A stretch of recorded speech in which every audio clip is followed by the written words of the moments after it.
Un cordial saludo, ingenieros y compañeros. El día de hoy les vamos a hablar sobre los tipos de corrosión y cómo prevenirlos. Somos de la Facultad de Ingeniería Mecánica de la Universidad Pontificia Bolivariana, seccional Montería, y mi grupo está conformado por Vladimir Peinado, Sebastián Romero y Jainer Muentes. Para empezar esta exposición, lo primero que hablaremos será qué es la corrosión. La corrosión es un proceso electroquímico que afecta principalmente a los metales, que sucede cuando este metal reacciona con el ambiente. Ya puede ser un ferroso, precioso o radiactivo, como lo sería el hierro, el titanio, el oro, el plutonio, el urano. Esto nos quiere decir que cualquier metal puede ser afectado por la corrosión. Para continuar esta exposición hablaremos de la corrosión en Colombia y alrededor del mundo. Lo que podemos decir de la corrosión en Colombia es que esta ha sido estudiada desde 1998 en diferentes áreas como la serían Barranquilla, Cartagena, Bucaramanga, Cúcuta, Tunjas, Bogotá y Medellín, lo cual nos mostró que las regiones más afectadas serían Bucaramanga y Cúcuta y las regiones menos afectadas serían Barranquilla y Cartagena. Esto es algo en cierto punto curioso, ya que Cartagena y Barranquilla son zonas muy costeras y las que están expuestas a un aire marino. Esto nos muestra que prevenir la corrosión puede ser que es posible y que las regiones que en cierto punto pueden ser muy afectadas, como lo serían Barranquilla y Cartagena, han tenido una manera de bajar este efecto de la corrosión. Otra cosa que tenemos que agregar es el costo que tiene la corrosión en Colombia, ya que esta en el año 2022 era de 26.000 billones de pesos.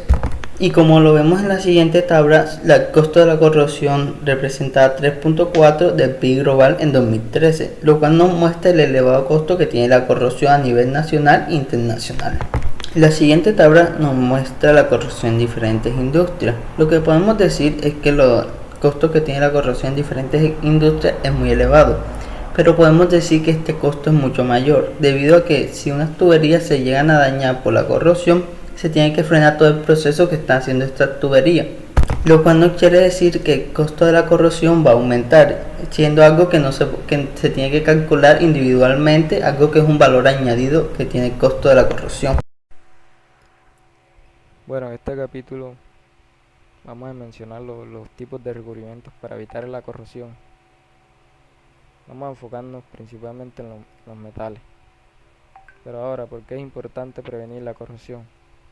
Bueno, según investigaciones, hay dos razones muy importantes por las cuales se debe prevenir la corrosión. Una de ellas tiene que ver con el medio ambiente.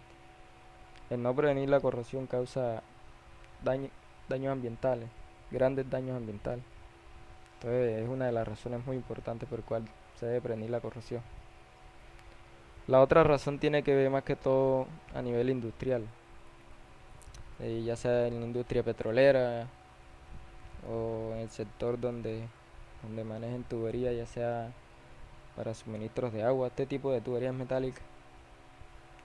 En este sector, no prevenir la corrosión genera grandísimas pérdidas económicas. Recordemos un poco de los enemigos de los metales, son los ácidos, los cloros, eh, las sales. Entonces, ¿qué causan este tipo de sustancias en los metales? Causan desgaste en las tuberías, que pueden generar roturas o fisuras y por ende pérdida de materia, ya sea petróleo o agua. Entonces ya esto significa pérdidas también para la empresa, por eso generan grandes pérdidas económicas. Debido a estas dos razones vamos a enfocarnos y vamos a mencionar un poco de los métodos que se utilizan para prevenir la corrosión. Bueno, entre ellos tenemos el cincado, el maclado, galvanizado, recubrimiento de pinturas, método de anodización y recubrimientos de polímeros, entre otros. Entonces vamos a enfocarnos un poco en los tres primeros, entre el cincado y el galvanizado y el maclado. Estos tres, eh, el metal que se adhiere para recubrir o el material sí, que se adhiere para recubrir, principalmente es el zinc.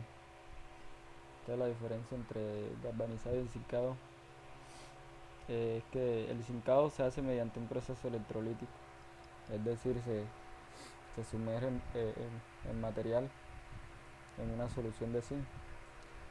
A diferencia de que el galvanizado se hace mediante un proceso de fundición. Se funde que sea adherido de zinc y se sumerge ya la aleación o el acero en caliente. Aunque hay varios tipos de galvanizado, como ya lo mencioné, galvanizado en caliente, galvanizado por inmersión en caliente y por pulverización. La diferencia entre galvanizado en caliente y galvanizado por inmersión es que, por ejemplo, el galvanizado en caliente se sumerge la estructura o la aleación se sumerge completamente, ya más que todo para aleaciones grandes o para vigas.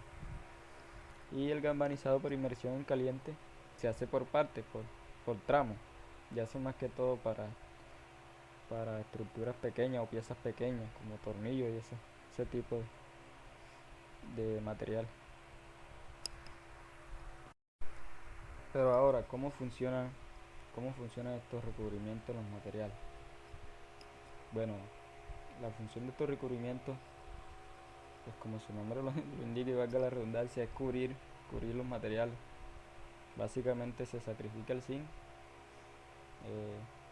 como recubrimiento en la estructura o aleaciones, creando una capa de oxidación, protegiendo así el metal que está en la parte inferior.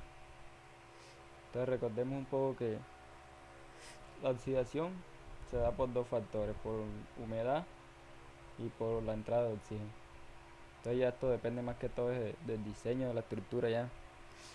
Si la estructura tiene de pronto bastante porosidad o grieta, pues estas facilitan de pronto la retención de humedad o de oxígeno.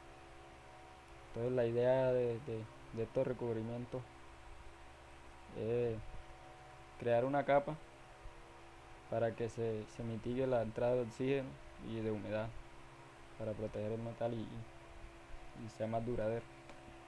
Continuando con los tipos de corrosión importantes que estamos viendo, es importante mencionar el tipo de corrosión galvánica y mencionar las características, por qué se da y cómo prevenirlo. Las características principales de por qué este se da, vamos a mencionarlas. Y la primera es, se produce cuando dos metales diferentes entran en contacto, estando todos ellos en un mismo electrolito, que generalmente es agua. Pero, ¿cómo es esto? ¿Cómo se da esto? Generalmente hay que comprender que un metal de los dos que están en contacto o más puede experimentar una corrosión severa y el otro relativamente puede no verse afectado. Otro punto importante es también la diferencia de potencial. Esta diferencia de potencial también se puede conocer como la fuerza motriz de la corrosión entre los dos metales que causa el flujo de corriente entre ellos. ¿Ok? El tercer punto, y no menos importante, es que también se le conoce a este tipo de corrosión como corrosión bimetálica o corrosión de materiales disímiles. Partiendo de aquí, vamos a identificar y a enumerar las causas de por qué sea este tipo de corrosión. Y bueno, para comprender esto, hay que tener presente tres situaciones para las que se puede dar de forma simultánea. La primera es la junta o unión de dos metales diferentes y esta debe estar humedecida con un líquido conductor de electrolito, que ya como mencionamos antes, generalmente es agua. Otro factor, el segundo factor que causa esta corrosión, debe ser el contacto entre el metal y metal, el contacto entre dos metales o más metales. El tercero es la suficiente diferencia de potencial entre los dos materiales que están en contacto. Si se cumplen estos tres factores, estas tres condiciones, la corrosión galvánica es muy probable, demasiado probable, que esté presente. Y la velocidad de la corrosión estará influenciada por el área relativa. Esta área relativa es pues dada por el ratio del áreas del anodo o catodo, por así decirlo. Ok, esto es un factor importante que hay que tener en cuenta. Y también la densidad de la corriente entregada por el metal noble, o también conocido como catodo. Bueno, vamos a explicar cada una de las partes de por qué se produce este tipo de corrosión, qué es la causa. Y empezamos primero con la de metal y metal. En esta es importante comprender que la corrosión galvánica solo ocurre si el metal está en contacto con otro diferente, en un contacto eléctrico. Si estos metales son aislados mediante cintas, arandelas, mangas u otros polímeros que ciertamente deben estar adecuados para la situación, la corrosión galvánica no ocurrirá. Otro factor importante que hay que tener en cuenta de que causa la corrosión es que la pintura no es un material eléctrico confiable, ¿ok? ¿Por qué? Porque especialmente de la cabeza de los pernos, de las tuercas, de las arandelas o cerca de los filos, de los bordes de las planchas de los metales, generalmente la pintura se daña durante la instalación o por movimientos posteriores al ajuste de los materiales, ¿ok? Entonces, este es un factor importante. En el contacto metal y no metal, y metal, perdón, la capa de pasivación. Esta capa de pasivación del acero inoxidable es muy delgada y no lo previene de este tipo de corrosión galvánica. Esta capa de pasivación también se conoce como óxido de cromo, ¿ok? También hay que tener en cuenta que ya partiendo para el otro factor que causa este tipo de corrosión, y es demasiado importante tener en cuenta la suficiente diferencia de potencial de los materiales. Todos los metales se disuelven en algún grado cuando son humedecidos, ¿ok? Entonces, con un líquido conductor que se encuentre presente entre ellos, con un líquido conductor de electricidad, en específico un electrolito, en palabras más y palabras menos, el grado de disolución es más grande en los metales activos o de sacrificio. O sea, estos metales son de potencial negativo, para que me entiendan. De otro lado, los metales nobles o pasivos son relativamente inertes y tienen un potencial positivo. Cabe resaltar que los potenciales de los metales son medidos con un electrodo de referencia y es usado para la construcción de series galvánicas. ¿Ok? ¿Y cómo se puede ver esto? Esto se puede ver evidenciado en una normativa muy importante como lo es la ACTMG 82, en la cual se puede encontrar mucho más información de esto. Otro factor importante es la junta o unión humedecida. ¿Ok? Bueno, para hablar de esto hay que tener en cuenta que si el líquido conductor de la electricidad o electrolito, más que todo puede ser agua de lluvia o agua absorbida dentro de los depósitos de la superficie de los materiales, si el porcentaje en HR es alto o si hay condensación, hay que tener en cuenta que a mayor conductividad del electrolito, más severo será el efecto galvánico. Ambiente salino, polución industrial, incrementa la conductividad de este electrolito, ¿ok? Bueno, eh, el agua pura. Hay que tener en cuenta que el agua pura Well, causa first you ligero should take efecto galvánico, ¿ok? Para que las industrias tengan esto en cuenta. Hay que tener en cuenta esto. Hay que tener en cuenta también que la evaporación del agua en las grietas ocasiona que el electrolito sea mucho más conductor y por ende sea un efecto galvánico mucho mayor, ¿ok? Un ejemplo de esto puede ser en los pernos o abrazaderas, en los tipos de ejemplos más cotidianos que se pueden observar. Eh, Se harán una pregunta, ¿y eso de HR, ese porcentaje, eso qué es? Bueno, HR significa hot rolled y en español más bien conocido como perfiles y chapas roladas en el caliente, para que me entiendan, ya que quizás no quiero que queden divagando por ahí en qué será eso, para que tengan conocimiento. Bueno, partiendo de aquí, vamos a ver cómo prevenir la corrosión galvánica. Bueno, ya esto lo mencionamos antes, pero como primera parte, si dos metales están en contacto, debe ser aislados uno de otro, ¿ok? Estos aislantes pueden ser arandelas de plástico o polímeros, y hay que tener en cuenta que son especializados en el tema. No cualquier tipo de polímero va a evitar que esta corrosión se dé. En conclusión de esta primera parte de cómo prevenir la corrosión galvánica, ambos metales deben estar convenientemente espaciados para que no se dé.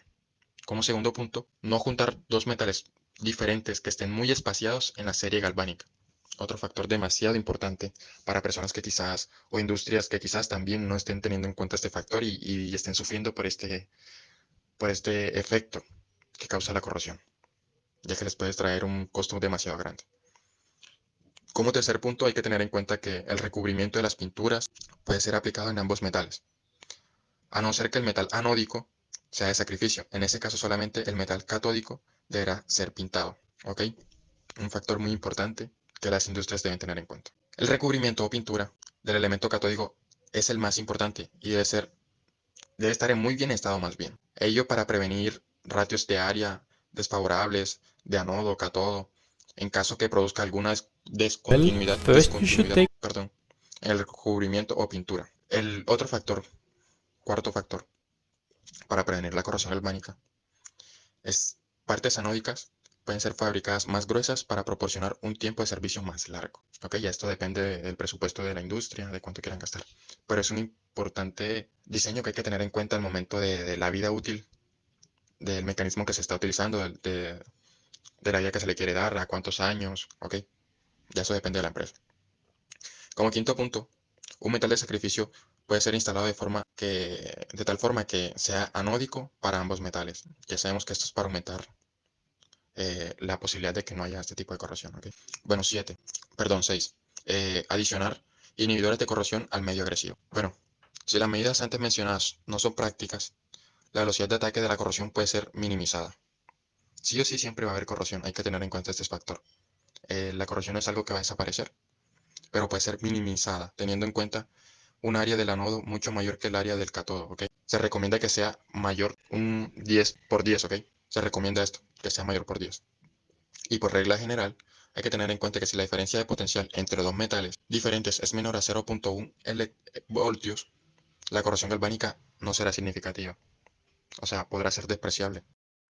La corrosión intergranular será puntualmente en aceros inoxidables y es un deterioro localizado.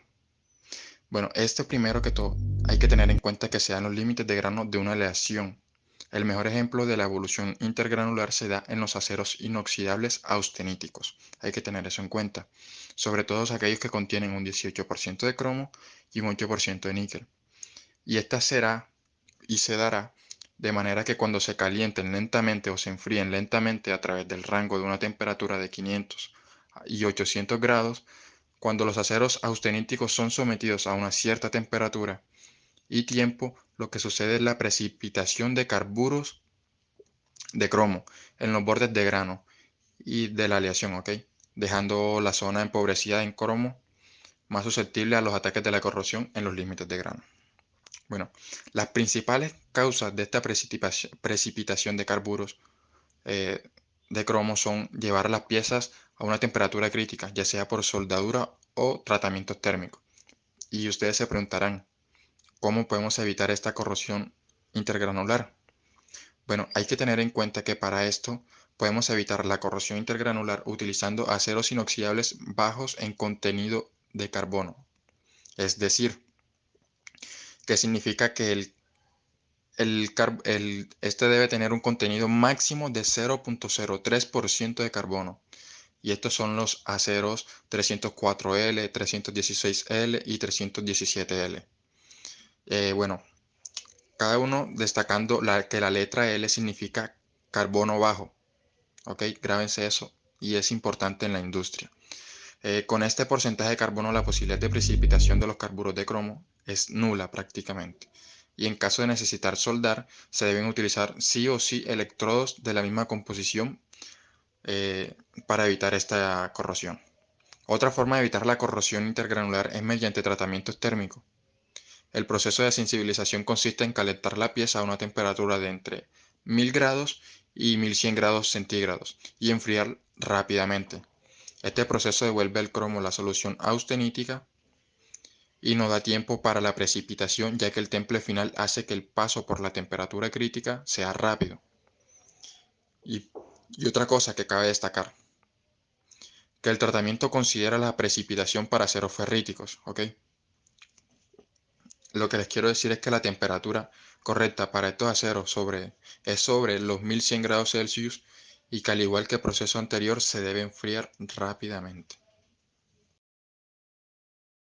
Ya para finalizar con los tipos de corrosión estudiados en el video, So in this el case último tema de is corrosión an que vamos a ver example of es a new corrosión fresh por pipe. erosión. Hay que tener en And as cuenta you que can see, es encontrado the donde hay un cambio brusco corrosion en la dirección del attacked the flujo outside de of un this fluido coil corrosivo, pipe. así como también cuando And hay that un was cambio due en la to sección transversal de una tubería not paying o hay attention to the irregularidades en la superficie pH interna de of the una water tubería. bath. También se puede Over conducir a este time, tipo de corrosión. it Unos ejemplos muy corroded claros de donde se puede dar este extremely. tipo de corrosión son las You can bombas, see the wall válvulas, podos, thickness is centrifugadoras, less than an impulsores, eighth of an inch in turbinas, etc. spots, En la figura 1 as opposed se to puede observar el claro ejemplo de esto. .438 wall.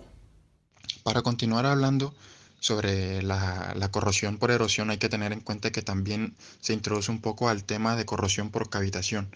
Es un tema en el cual no se va a estudiar en este video, pero igual hay que mencionar por encima y que hay que tener en cuenta para este tipo de erosión. Es causado por la formación y colapso de pequeñas burbujas de vapor y gas dentro de un fluido corrosivo, cerca de la superficie del metal de un flujo turbulento. Hay que tener en cuenta que la capa protectora del metal es dañada por la presión generada debido al colapso de las burbujas del gas y vapor, produciendo fisuras y picaduras en la superficie del metal, dejando una apariencia rugosa. Esta se puede observar en la figura número 2. Las principales acciones para minimizar o prevenir la corrosión por erosión que nosotros determinamos fueron 6 tipos. Primero, el uso de recubrimientos flexibles. ¿Pero cuáles son estos? Para ser exactos son los elastómeros. Otra para minimizar el impacto sería el recubrimiento de cerámicos de alta dureza. Como segundo, usar una protección catódica de ser posible sí o sí para evitar costos mucho más elevados por daños. El tercer factor fue filtros, que cabe destacar que estos filtros serían para sólidos en suspensión y que también deben tener trampas de vapor de agua. Como cuarto, incrementar el espesor del material en zonas identificadas como vulnerables, ya que así se evita costear mucho dinero debido a un proceso de receso por fallas en las tuberías. 5. Disminuir el flujo o la velocidad de flujo a flujo laminar en caso de que sea posible. Lo que les trato de decir, para que me entiendan, es aumentar el diámetro de las tuberías y aumentar el radio de las curvas, ya que estos son factores determinantes para un mejor funcionamiento. Y por último, 6. Sí o sí optimizar y mejorar la alineación de las secciones transversales de los tubos. Y por último, evitar turbulencias y restricciones al flujo, ya sean reales o potenciales. Continuando con esta exposición, hablaremos sobre la corrosión microbiológica. ¿Qué podemos decir de la corrosión microbiológica? Es un proceso de degradación de un material causado por microorganismos. Estos microorganismos, ¿cuáles pueden ser? Pueden ser bacterias, hongos, algas u otros. Esto no quiere decir que estos organismos crecen, se desarrollan en la interacción de las superficies de los materiales, que mayormente pueden ser expuestos al agua o al suelo. Estos microorganismos lo que hacen es que en cierto punto producen sustancias químicas como ácidos orgánicos y compuestos sulfúricos que atacan y corroen los materiales. Esto lo que nos quiere decir es que cuando sucede esta corrosión, los microorganismos aceleran y degradan en cierto punto los materiales, aleaciones, hormigón y otros materiales los utilizados en diferentes industrias. A continuación hablaremos de las diversas formas de prevenir la corrosión microbiológica, las cuales son 5. La primera que hablaremos será de controlar la humedad. Esto lo que nos quiere decir es que la principal razón del crecimiento de los microorganismos es que hay humedad. Entonces lo que tenemos que hacer cuando estemos trabajando es controlar esta humedad y en cierto punto mantener los materiales secos o reducir la humedad al mínimo para ayudar a prevenir el crecimiento de microorganismos que generen esta corrosión. La segunda manera de prevenir este tipo de corrosión ya será por mantenimiento y limpieza regular. La limpieza que sea periódica en las superficies expuestas, en el agua o en el suelo, para eliminar depósitos de microorganismos y prevenir su aumento. La cuarta manera de prevenir este tipo de corrosión será por el uso de biocida, siendo una sustancia química que incide o mata microorganismos. En pocas palabras, los biocidas es una manera de prevenir el crecimiento de microorganismos y minimizar la corrosión. La tercera manera será ponerle un recubrimiento protector a los materiales. Estos recubrimientos crean una barrera que permite que los microorganismos y el material en cierto punto no se toquen, evitando el contacto directo y reduciendo la corrosión. Diseño adecuado de sistemas. Al diseñar estructuras o sistemas es importante tener en cuenta la prevención de la corrosión microbiológica. Esto se hace teniendo la selección de materiales resistentes a la corrosión, el diseño de sistemas de drenaje adecuados para evitar la acumulación de agua estancada y la consideración de factores que pueden promover el crecimiento microbiano. Todo lo anteriormente dicho nos muestra que es importante tomar medidas preventivas contra la corrosión microbiológica, ya que esta puede causar daños en tuberías, estructuras, equipos y otros elementos expuestos. Además, el control de la corrosión microbiológica también nos puede ayudar a mantener un ambiente saludable y seguro.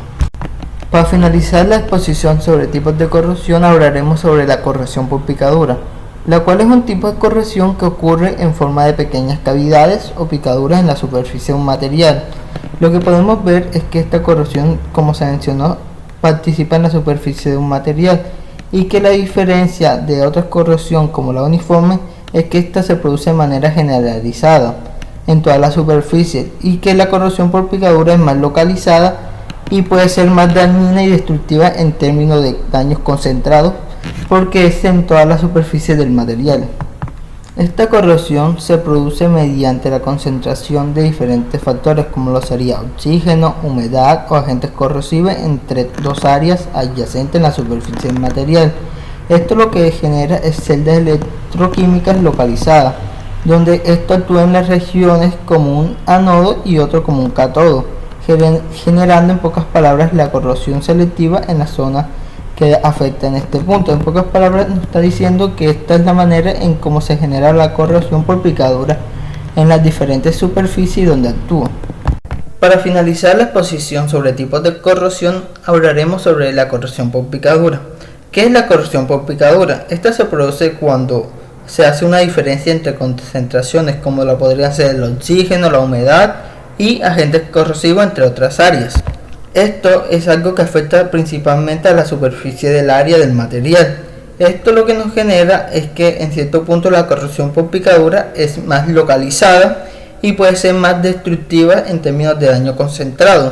Comparándolo con otra corrosión sería la corrosión uniforme, que esta diferencia nos muestra que produce una manera más generalizada en la superficie. Otra cosa que tenemos que añadir es que la diferencia que crea esto una celda electroquímica, que lo que hace es que actúa un cátodo y un anodo, generando una corrosión selectiva en la zona del anodo. ¿Qué nos quiere decir esto? En palabras castizas, cuando sucede este fenómeno es que produce una reacción de oxidación, mediante la cual un material al perder electrones incrementa su estado de oxidación. Para finalizar la exposición sobre tipos de corrosión, hablaremos sobre la corrosión por picadura. ¿Qué es la corrosión por picadura? Esta se produce cuando se hace una diferencia entre concentraciones como lo podrían ser el oxígeno, la humedad y agentes corrosivos entre otras áreas. Esto es algo que afecta principalmente a la superficie del área del material. Esto lo que nos genera es que en cierto punto la corrosión por picadura es más localizada y puede ser más destructiva en términos de daño concentrado. Comparándolo con otra corrosión sería la corrosión uniforme, que esta diferencia nos muestra que produce una manera más generalizada en la superficie. Otra cosa que tenemos que añadir es que la diferencia que crea esto una celda electroquímica, que lo que hace es que actúa un cátodo y un anodo, generando una corrosión selectiva en la zona del anodo.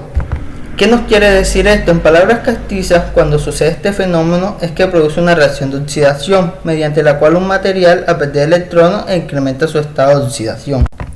Para terminar, lo que hablaremos será de cómo prevenir la corrosión por picadura. Una de estas puede ser controlar los niveles de humedad del medio. Otra podría ser tener en cuenta la temperatura a la cual estará expuesto el metal. Conocer los niveles de cloruro y pH ácido, así como la sal. Se debe utilizar recubrimientos y protectores para el metal. Usar aleaciones con elementos químicos que mejoren la resistencia a la corrosión. También a esto podemos agregarle la protección catódica, mantenimiento regular y en cierto punto tener un diseño adecuado. En pocas palabras, buscar mejores materiales, cosas que ya se han mencionado anteriormente. Lo que podemos decir de todo esto es que cada corrosión tiene, en pocas palabras, su manera de actuar y cada una específicamente se tiene que buscar su manera de prevenir y cómo actúan las diferentes industrias que afecta esta corrosión, ya que en diferentes industrias la corrosión ataca de diferentes maneras. Y el costo de la corrosión es un costo muy elevado, por eso hay de saber cómo prevenirlas y cómo atacar y cómo prevenir que aparezcan estas corrosiones. Gracias. Para concluir, debemos entender que la corrosión es un proceso natural que deteriora los materiales, especialmente los metales, a través de las reacciones químicas con su entorno. Existen diferentes tipos de corrosión, como lo son la corrosión uniforme, la corrosión por picadura, la corrosión galvánica y la corrosión por tensión, y entre otras. Hay que tener en cuenta que la prevención de la corrosión implica implementar medidas adecuadas, como la aplicación de recubrimientos protectores, el uso de aleaciones resistentes a la corrosión, el control del ambiente y la aplicación de técnicas de protección catódica. Ya por último y para finalizar, los recubrimientos son una medida efectiva para prevenir la corrosión y puede ser de diferentes tipos, como pinturas, esmaltes, galvanizados, anodizados, recubrimientos orgánicos e inorgánicos, entre otros. Estos recubrimientos crean una barrera física entre el material y su entorno corrosivo, protegiéndolos de la oxidación y el deterioro. Muchas gracias.